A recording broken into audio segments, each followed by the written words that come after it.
பரங்கிமலையில் மாணவி ரயில் முன் தள்ளி கொலை செய்யப்பட்ட விவகாரம் தமிழகத்தை பெரும் அதிர்ச்சிக்குள்ளாக்கியது. இந்நிலையில் இந்த விவகாரத்தில் குற்றம் சாட்டப்பட்ட சதீஷ் என்ற நபருக்கான தண்டனையானது தற்பொழுது குறைத்து உத்தரவிடப்பட்டிருக்கிறது. இது தொடர்பான முக்கிய செய்தியை நாம் பார்த்து வருகிறோம். கூடுதல் விவரங்களுடன் இணைகிறார் எமது செய்தியாளர் சுரேஷ். சுரேஷ், வணக்கம். எதன் அடிப்படையில் தற்பொழுது குற்றவாளிக்கு தண்டனையானது குறைக்கப்பட்டிருக்கிறது? விரிவான தகவல்களை பதிவு பண்ணுங்க. வணக்கம். சென்னை பரங்கிமலை காவலர் குடியிருப்பில் இருந்த ஒரு கல்லூரி மாணவியும் அதே பகுதியைச் சேர்ந்த சதீஷ் என்பவரும் காதலித்து வந்தார்கள். பெற்றோருடைய எதிர்ப்பு காரணமாக அந்த மாணவி சதீஷுடன் பேசுவதை நிறுத்தியதாக கூறப்படுகிறது. இந்த நிலையில கடந்த 2022ஆம் ஆண்டு அக்டோபர் மாதம் கல்லூரிக்கு செல்ல பரங்கிமலை லைன் நிலையம் வந்த அந்த மாணவியை தாம்பரம் சென்ற மின்சார ரயில தள்ளிவிட்டு கொலை செய்ததாக சதீஷ் கைது செய்யப்பட்டார். அவருக்கு எதிரான வழக்கை சிபிசிஐடி காவல்துறையினர் விசாரித்தார்கள். இந்த வழக்கை விசாரித்த சென்னை மகளிர் சிறப்பு நீதிமன்றம் சதீஷுக்கு தூக்கு தண்டனை விதித்து 2024ஆம் ஆண்டு டிசம்பர் மாதம் உத்தரவிட்டுள்ளது.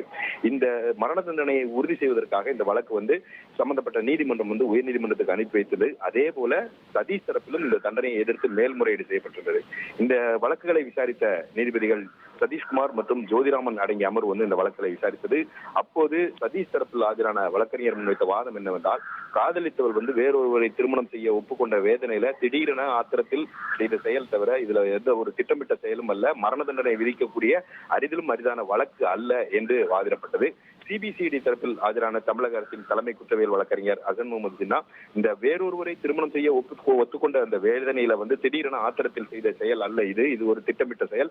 2 நாட்களாக நோட்டமிட்டு 3வது நாள் அந்த ரயில் வரும் வரை காத்திருந்து ரயில் வந்தவுடன் எந்திரிச்சு சென்று போய் அந்த பிள்ளைய ரயில்ல தள்ளி கொலை செய்திருக்கிறார். அதனால் இதற்கு கண்காணிப்பு கேமரா ஆதாரங்கள் எல்லாமே இருக்குது. இது இந்த குற்றச்சாட்டுகள் நிரூபிக்கப்பட்டிருக்கிற காரணத்தினால் தண்டனையை உறுதி செய்ய வேண்டும் என்று காவல்துறை தரப்புல வாதிடப்பட்டது.